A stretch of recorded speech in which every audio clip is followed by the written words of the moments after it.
dengan jumlah yang mengepung.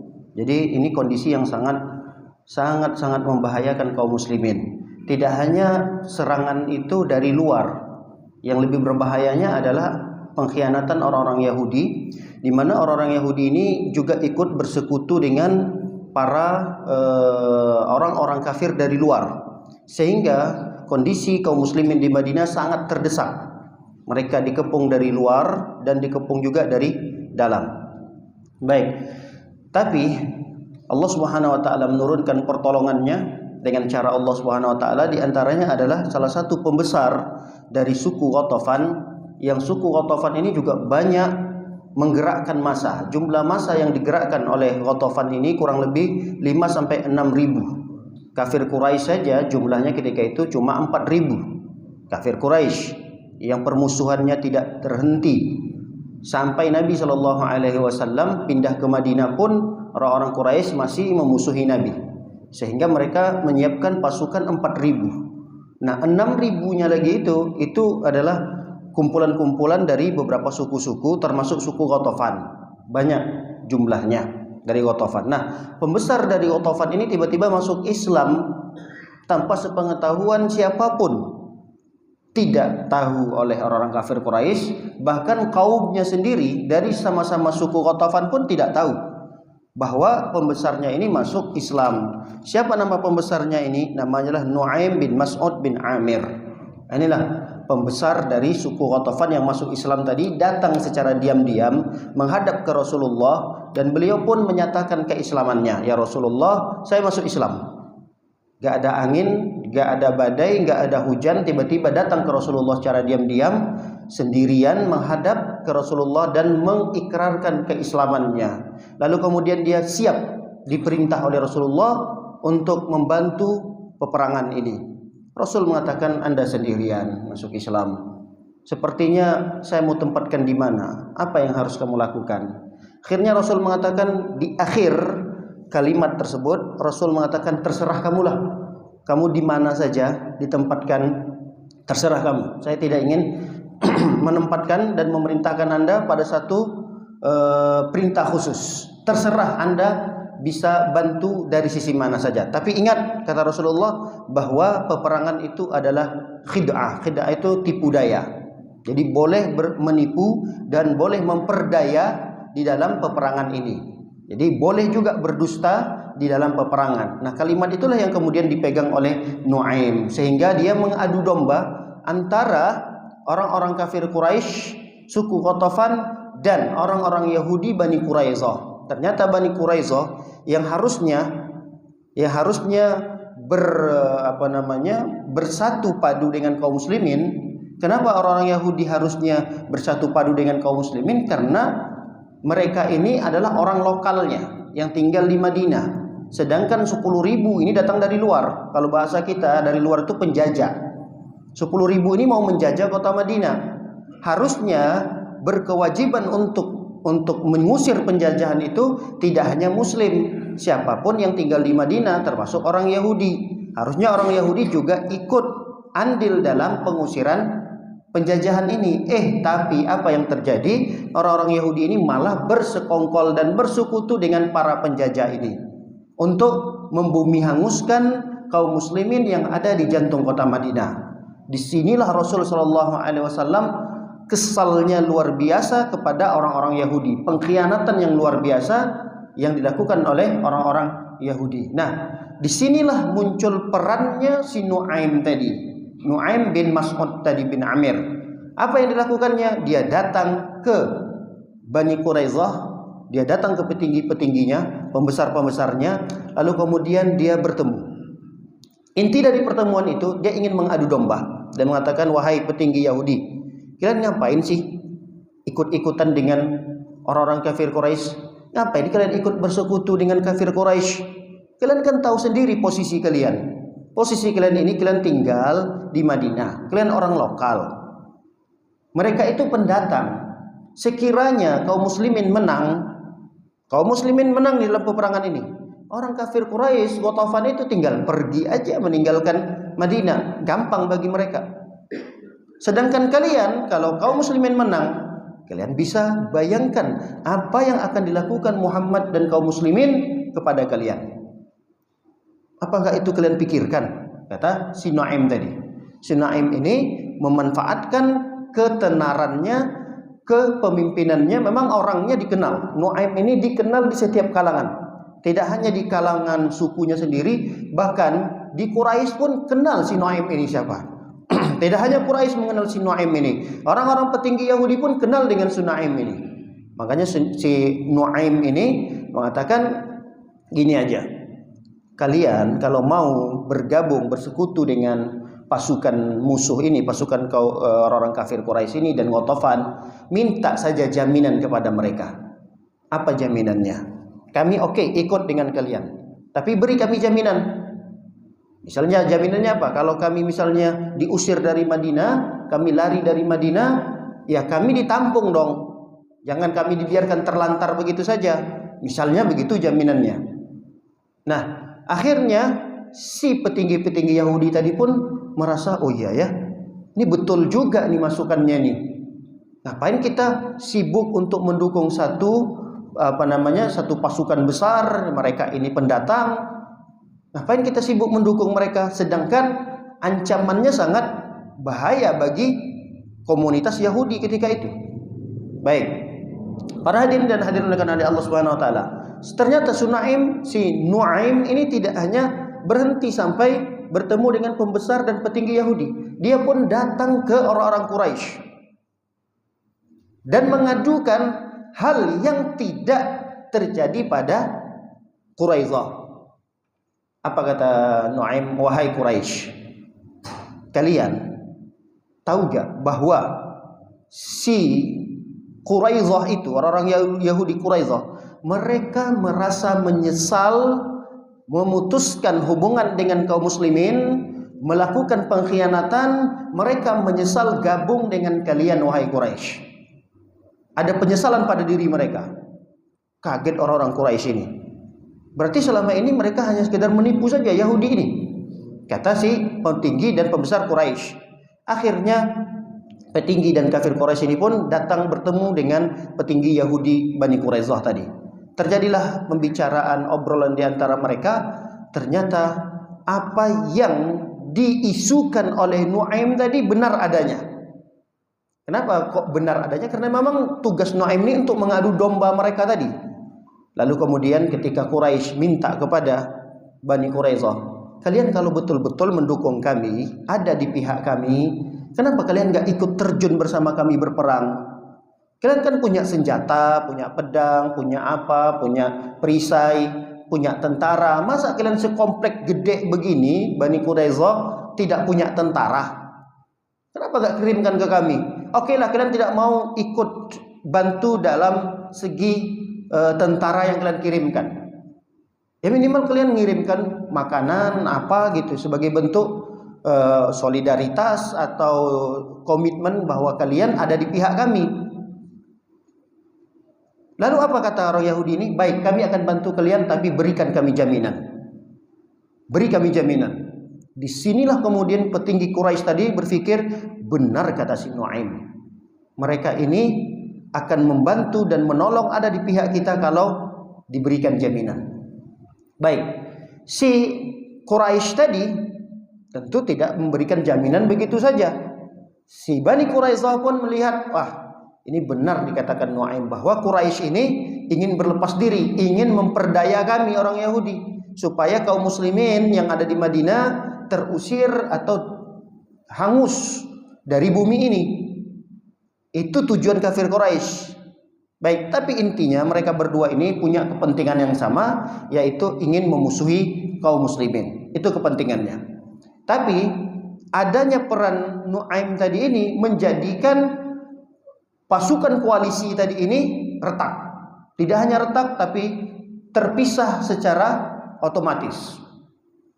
Singkat cerita, bahwa pasukan dari luar tadi yang jumlahnya 10.000, mereka pulang. Yang Quraisy pulang ke Mekah, yang Ghatafan pulang di beberapa daerah-daerah.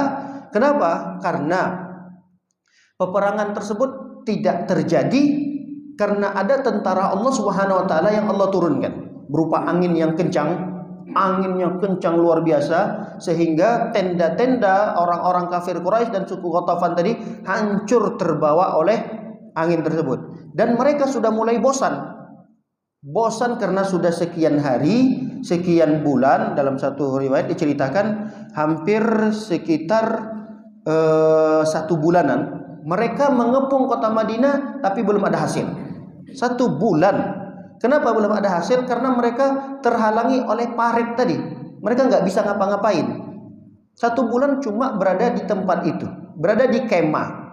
Bayangkan selama 1 bulan ini jumlah mereka 10.000, pasti logistik yang mereka bawa semakin berkurang, semakin berkurang, semakin berkurang. Selama 1 bulan, gimana caranya ngasih makan 10.000? Ya tentu mereka akan bawa onta, tapi kan onta itu ya dipotong setiap harinya berapa ekor. Kalaupun ada susunya mungkin sudah semakin mengering, ontanya sudah semakin mengurus, semakin kurus onta itu. Artinya logistik yang mereka bawa juga semakin menipis. Ditambah lagi ada badai angin yang begitu kencang yang menghancurkan tempat peristirahatan dan tempat tinggal mereka ini. Akhirnya mereka memilih mundur secara diam-diam tanpa diketahui oleh kaum muslimin. Mereka mundur tuh nggak ngomong dulu, wahai kaum muslimin, kami menyerah, kami pulang ya, pamitan. Enggak, mereka pulang secara diam-diam. Bahkan Rasul dan kaum muslimin nggak tahu kalau mereka ini pulang. Makanya Rasulullah SAW mengutus salah seorang sahabat, Hudzaifah bin Al-Yaman, memastikan ini kok sepi aja nih, nggak kelihatan lagi ada upaya orang-orang kafir Quraisy untuk menyerang. Akhirnya Rasul mengirimkan Hudzaifah, wahai Hudzaifah, coba lihat kondisi orang-orang kafir Quraisy yang mengepung itu. Dilihat oleh Hudzaifah, tidak ada lagi ya Rasulullah. Tenda-tenda mereka sudah tidak ada. Siapapun yang tidak ada di sana, siapapun tidak ada lagi di tempat tersebut. Akhirnya Rasul Shallallahu Alaihi Wasallam memilih untuk pulang ke Madinah.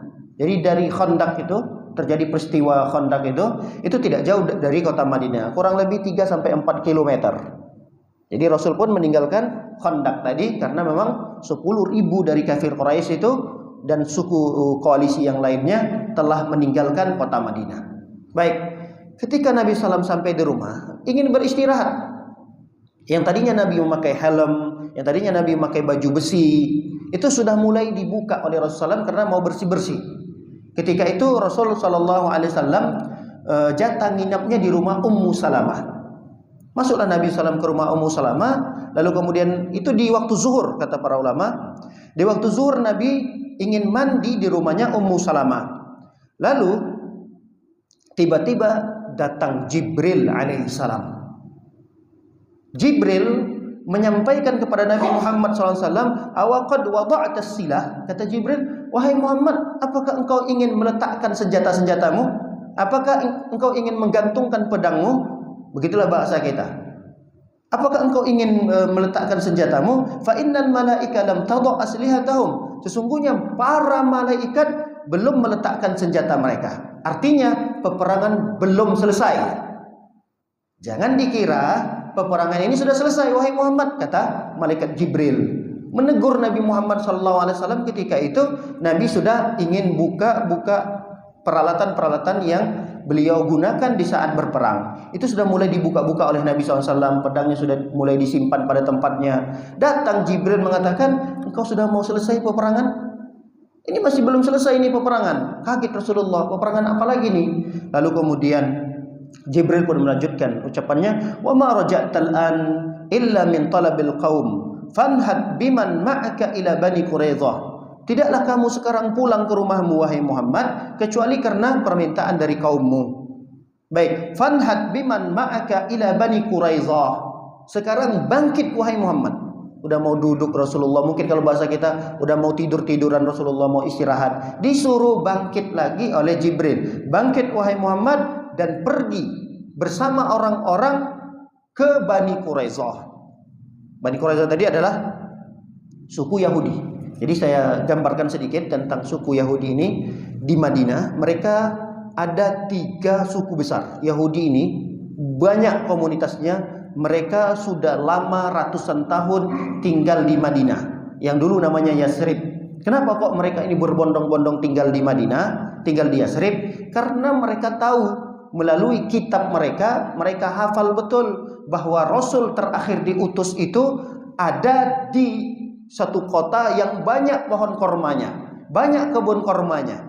Dan mereka paham bahwa di Jazirah Arab yang paling banyak kebun kormanya adalah Yasrib ketika itu, Madinah. Makanya mereka berbondong-bondong pindah di sana, berharap bahwa Rasul terakhir itu diutus dari mereka, dari suku Yahudi. Ternyata Rasul terakhir itu diutus oleh Allah dari Jazirah Arab, yaitu Nabi kita Muhammad SAW. Nah, karena mereka sudah tinggal di sana ratusan tahun, ternyata mereka itu punya komunitas-komunitas. Ada 3 suku besar yang tinggal dekat jantung kota Madinah. Nama sukunya Bani Qainuqa. Bani Qainuqa ini adalah Yahudi yang menguasai perekonomiannya, menguasai pasar. Sehingga di kota Madinah itu ada satu pasar tersebut adalah pasar milik Bani Qainuqa. Terus orang lokal dari Madinah ini, mereka ngapain di situ? Mereka yang nyewa ruko-rukonya, kios-kiosnya itu disewa oleh orang-orang Madinahnya, orang Aus dan Khazrajnya. Ada 2 suku yang ada di Madinah, Aus dan Khazraj. Yang mereka ini sering berantam terus kerjaannya, sering berperang. Kenapa? Karena diadu domba oleh orang-orang Yahudi yang tinggal di sana. Baik, ini Qainuqa. Qainuqa ini sudah terusir lama dari Madinah. Sejak awal datangnya Nabi, itu Bani Qainuqa ini orang suku Yahudi tadi ini sudah terusir dari Madinah. Karena apa sebabnya? Sebabnya adalah orang Yahudi Bani Qainuqa ini melecehkan seorang muslimah. Jadi seorang muslimah yang ketika itu datang ke pasar milik Bani Qainuqa tadi untuk belanja. Di zaman itu kaum muslimah sudah diwajibkan untuk berhijab. Jadi seorang muslimah tadi berhijab belanja. Dalam riwayat diceritakan dia sedang beli perhiasan, si muslimah tadi ini belanja di toko Yahudi. Nah, karena iseng nih pemuda ini melihat kok wanita tertutup begini, kalau bahasa kita kok bercadar, kok pakaiannya segitunya gitu. Dimintalah sama orang Yahudi ini, bukalah jilbabmu. Ngapain kamu pakai jilbab di sini? Ini pakaian yang asing. Kami tidak pernah melihat ada pakaian seperti ini. Buka cadarmu, buka jilbabmu. Si muslimah ini karena menjaga kehormatannya dia nggak mau. Nggak, bukan urusan kalian. Ini adalah urusan kami. Kami punya pemahaman dan keyakinan bahwa muslimah wajib tutup aurat. Sama si pemuda tadi diiseng. Tanpa sepengetahuan si perempuan tadi ini, dicantolin sama dia di bagian pakaian punggung belakangnya itu dengan satu cantolan yang tajam. Saat si muslimah ini duduk, setelah selesai berbelanja, dilayani oleh temannya yang satu tadi, yang satu yang Yahudi tadi diam-diam mencantolkan benda yang tajam tadi di pakaian si wanita muslimah tadi ini.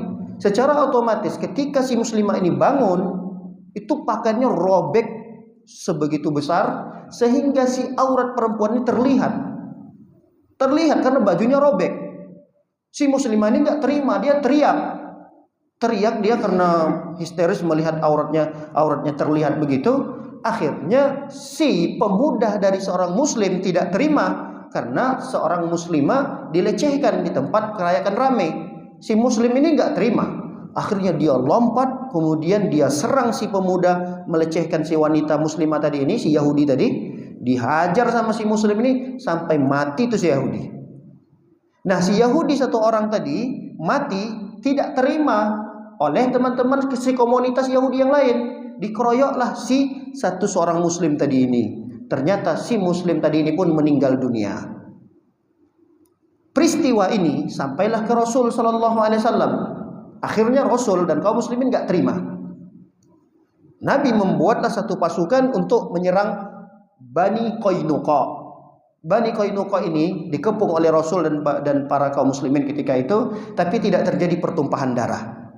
Karena dimaafkan oleh Rasul sallallahu alaihi wasallam, tapi dengan syarat mereka harus meninggalkan kota Madinah. Akhirnya mereka memilih untuk meninggalkan kota Madinah. Baik, satu suku dari orang Yahudi terusir dari Madinah. Terjadi lagi di tahun ketiga atau tahun keempat itu Bani Nadir yang sudah kita bahas. Bani Nadir ini adalah satu suku Yahudi besar juga yang juga melakukan pengkhianatan kepada Nabi dan kaum muslimin. Apa pengkhianatannya? Pengkhianatannya adalah dia mencoba untuk membunuh Rasul sallallahu alaihi wasallam. Dia undang Rasulullah, "Wahai Muhammad, ayo datang ke tempat kami. Kami akan bantu keperluan-keperluan engkau." Karena di saat itu Nabi perlu sekali bantuan orang Yahudi untuk membayar denda akibat dari pembunuhan seorang sahabat yang salah. Jadi sahabat membunuh, dia salah dan keliru dalam pembunuhan itu. Tentu sebagai seorang muslim harus amanah. Karena di dalam aturan kaum muslimin, kalau membunuh tidak sengaja atau salah dalam membunuh, tetap dibayar dendanya. Nah, si laki-laki muslim ini nggak mampu membayar dendanya. Dendanya itu 100 ekor onta. Rasul ketika itu sebagai kepala negara juga nggak punya kas negara, nggak ada, belum ada kas negara karena negara kaum muslimin baru terbentuk, belum ada harta di Baitul Mal, belum ada. Jadi sangat butuh sekali Rasulullah uluran tangan dari patungan-patungan lah dari beberapa kaum muslimin dan orang yang tinggal di Madinah ketika itu, termasuk yang tinggal di Madinah suku kedua dari Yahudi, Bani Nadir. Datanglah Rasulullah ke sana karena diundang. Apa yang dilakukan oleh Bani Nadir? Mereka ingin melemparkan dari atas batu yang biasa digunakan untuk gilingan. Itu batunya besar sekali, gilingan gandum. Nah, itu batunya ingin dilemparkan ke Rasul sallallahu alaihi wasallam dari ketinggian. Tapi Rasul tahu, diinfokan oleh Jibril bahwa ada kebusukan, ada niat busuk dari orang Yahudi Bani Nadir untuk membunuh Nabi Muhammad SAW. Akhirnya Nabi Muhammad, Abu Bakar, Umar ketika itu meninggalkan kompleknya Bani Nadir ini dan Nabi memberikan perhitungan kepada mereka. Akhirnya Nabi mengumpulkan para sahabat ketika itu untuk mengepung dan menyerang Bani Nadir. Tapi lagi-lagi dimaafkan oleh Rasulullah SAW karena kesalahannya walaupun fatal tidak lebih besar daripada kesalahan suku yang ketiga, yaitu Bani Quraiza yang akan kita bahas. Jadi ada berapa suku yang tinggal di Madinah, orang Yahudi? Sudah hafal antum?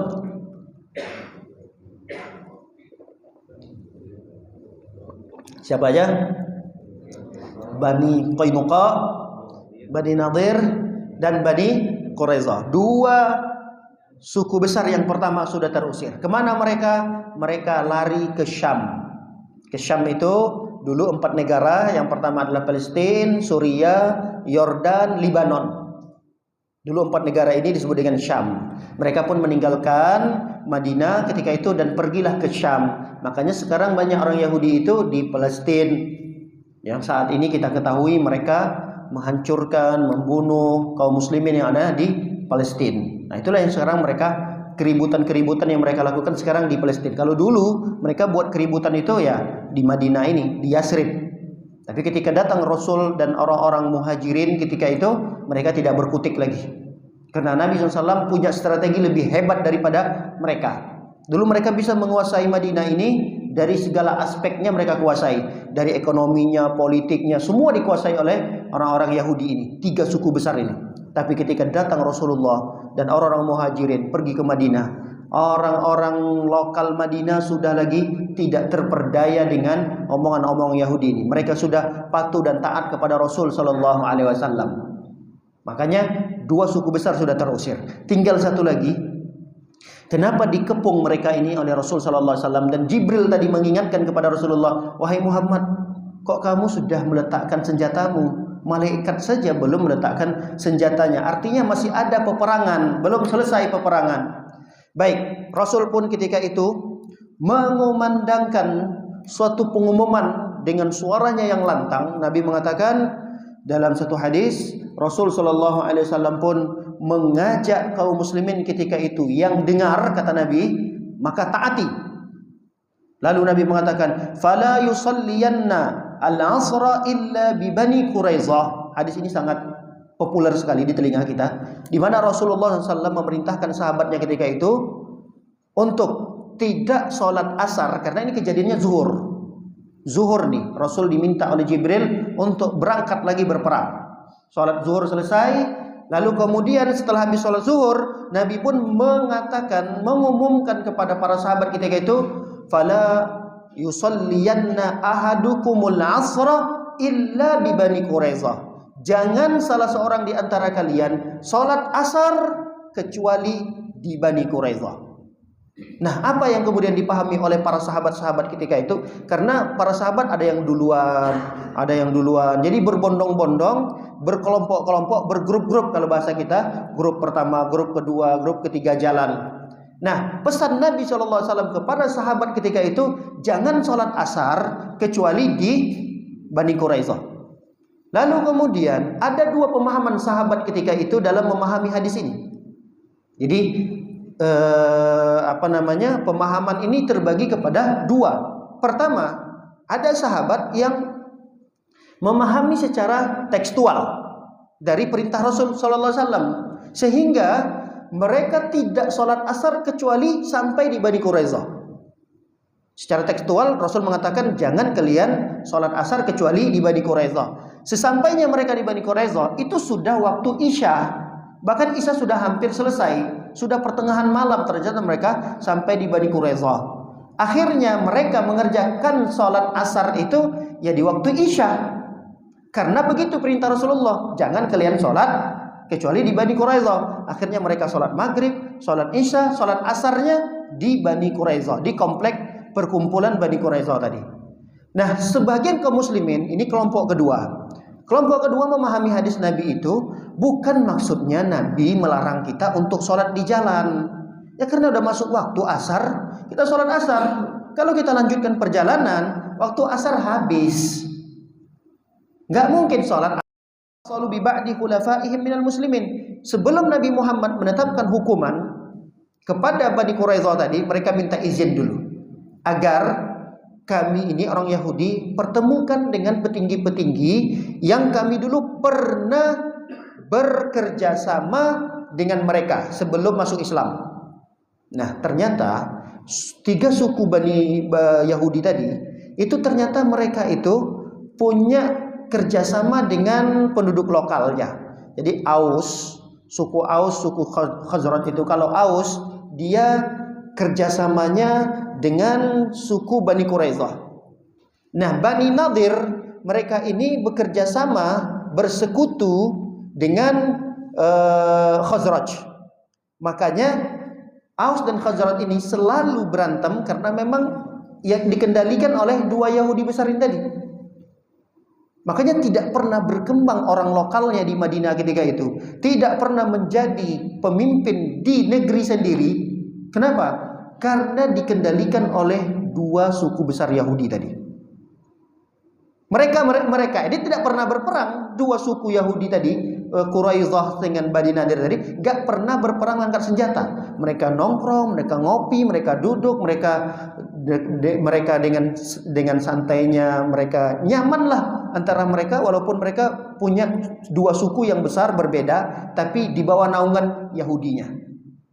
Sedangkan dua suku besar yang sama-sama terlahir dari penduduk asli lokal di situ, Aus dan Khazraj tadi ini, mereka selalu berperang. Sudah mulai bangkit ekonomi mereka, lalu kemudian diadu domba, terjadi peperangan, terjadi pertumpahan darah. Kalau udah pertumpahan darah terjadi, itu kan harta juga ikut dirugikan.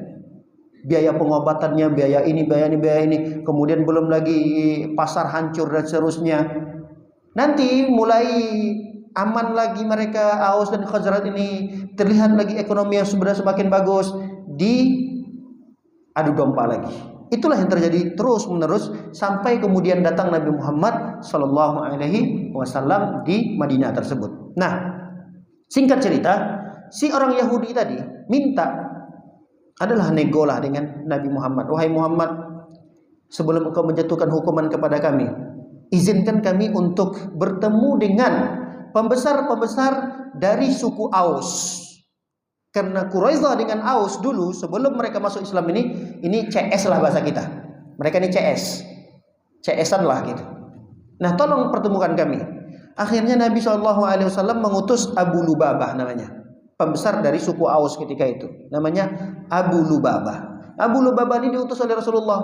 Mungkin nanti ada pesan-pesan yang ingin disampaikan oleh Bani Quraidah kepada kaum muslimin, tapi Bani Quraidah itu tidak mau menyampaikannya ke Nabi Muhammad. Mereka pengennya kepada satu CS-nya dulu. Keren banget dulu mereka ini sebelum masuk Islam. Aus dengan Quraisyah ini. Abu Lubabah diutuslah untuk masuk ke temboknya, ke dalam kompleknya Bani Quraisyah tadi. Apa yang dipersiapkan oleh Yahudi ketika itu?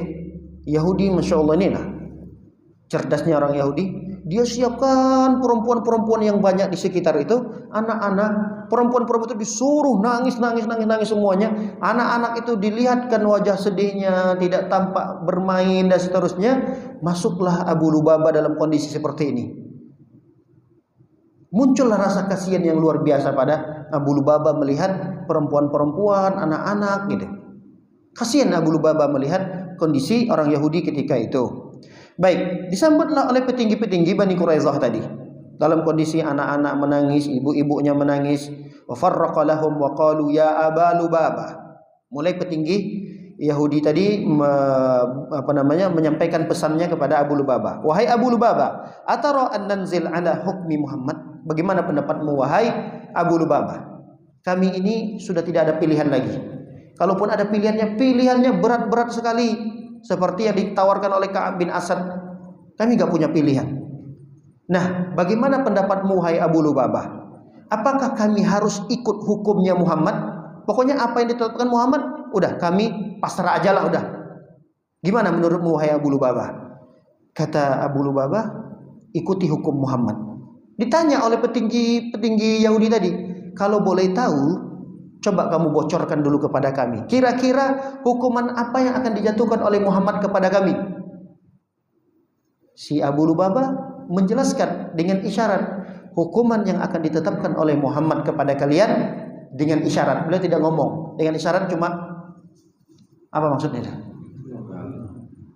Gini kata Abu Lubabah. Masya Allah.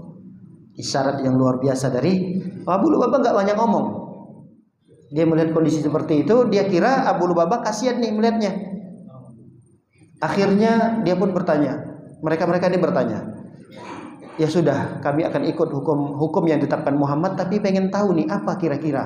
Karena dua suku yang pertama mereka terusir begitu aja, tapi dalam kondisi tidak terbunuh, tidak ada pertumpahan darah, terusir begitu aja.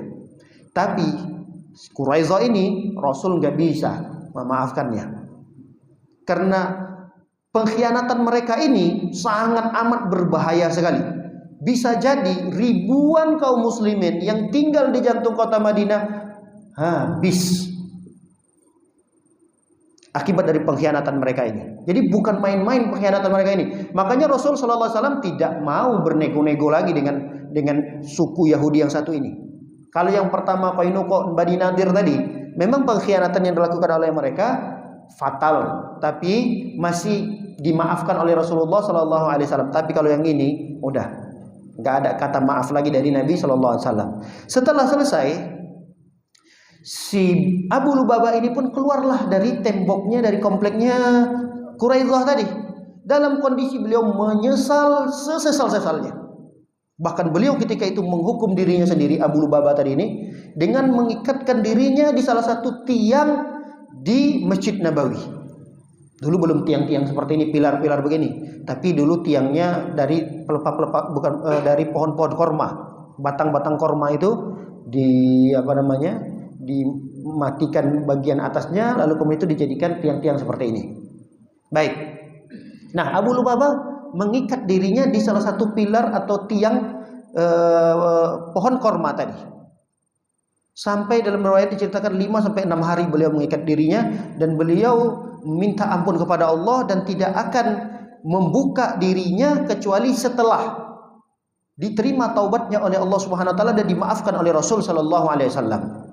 Ternyata kejadian ini Nabi nggak tahu. Nabi masih nunggu kedatangan Abu Lubabah tadi. Apa sih hasil pertemuan itu?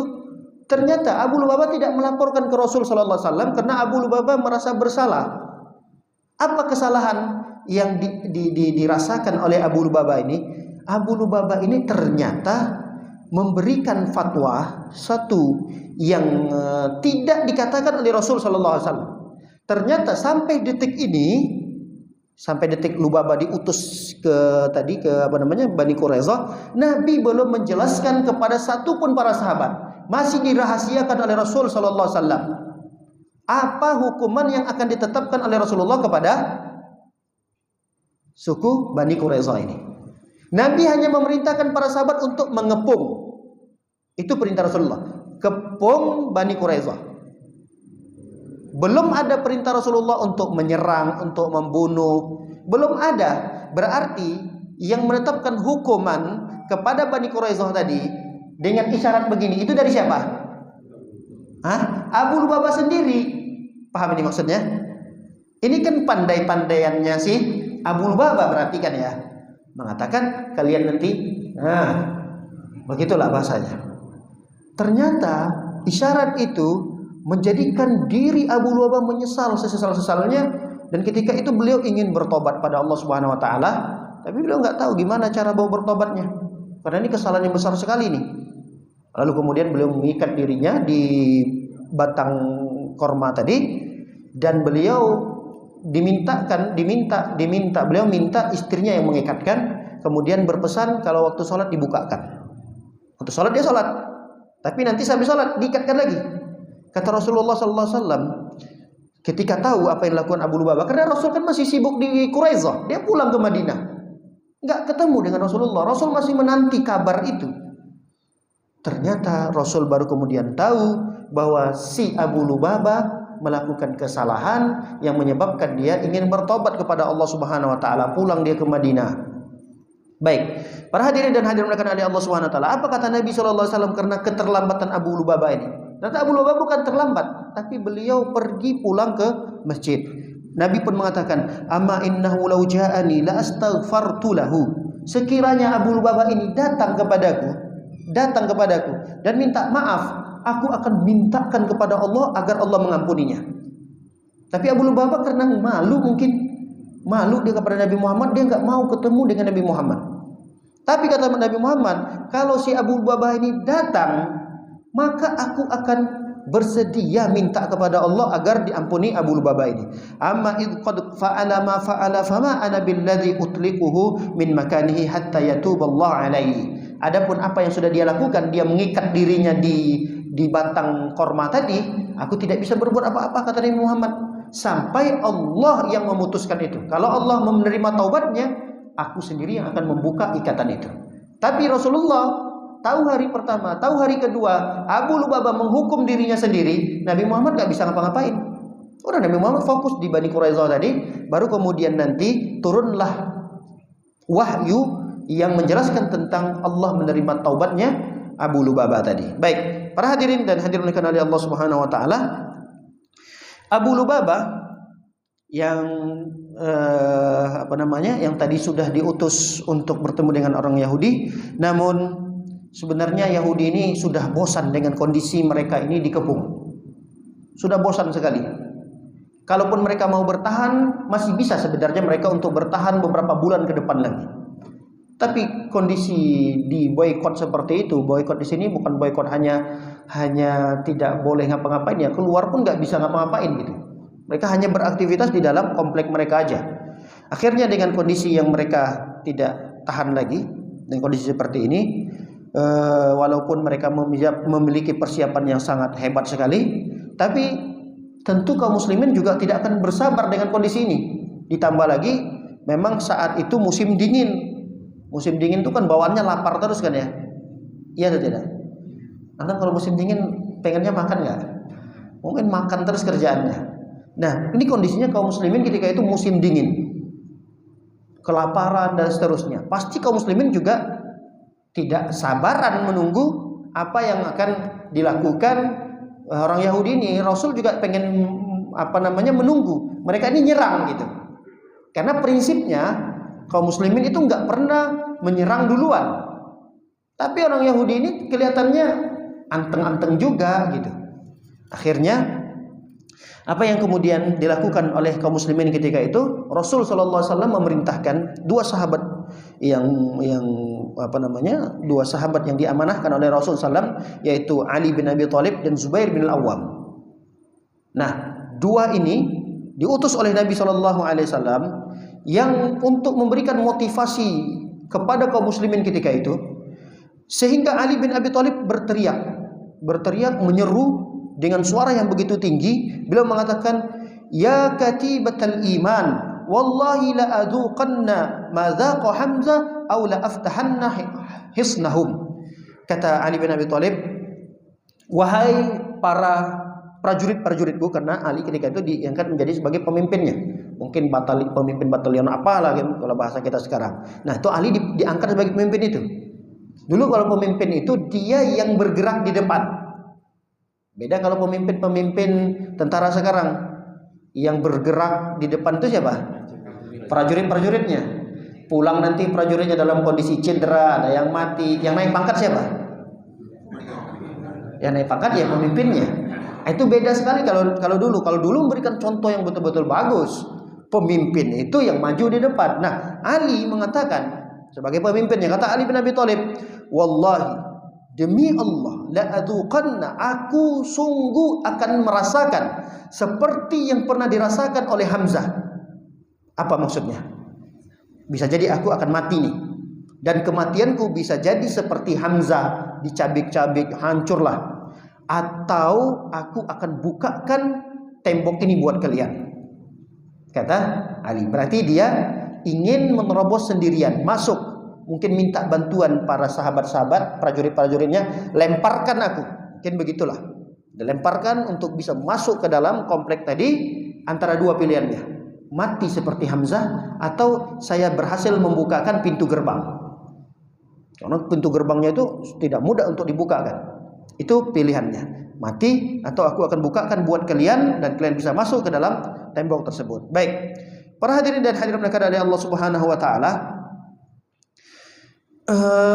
sebelum ternyata Ali melakukan itu, masih ada negosiasi lagi antara Yahudi dengan kaum muslimin ketika itu. Nah, orang-orang Bani Quraisyah ketika itu lagi-lagi minta, dan Aus ini ternyata sudah terpengaruh.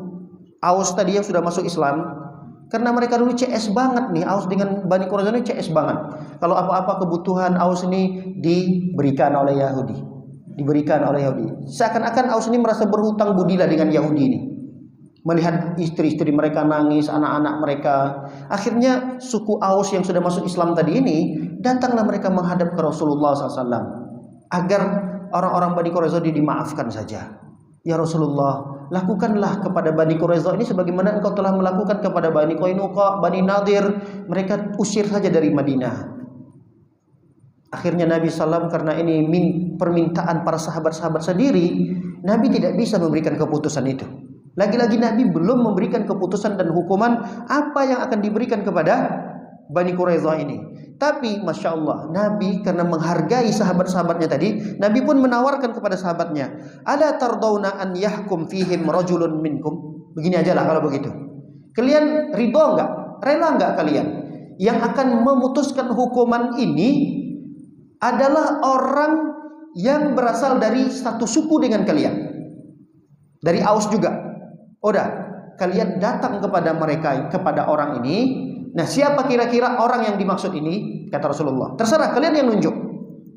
Tapi pembesar ya, pembesar dan tokoh di Aus ini yang dia juga sudah masuk Islam. Baik ya Rasulullah, kami setuju ya Rasulullah. Rasul nggak berani untuk memberikan hukuman apa ini, dan Rasul juga nggak bisa menerima permohonan daripada sahabat-sahabatnya kaum muslimin dari Aus tadi ini. Mereka minta dan mohon dengan sangat kepada Rasulullah untuk dimaafkanlah nih Bani Quraisyah. Tapi Rasul juga berat untuk memaafkan mereka.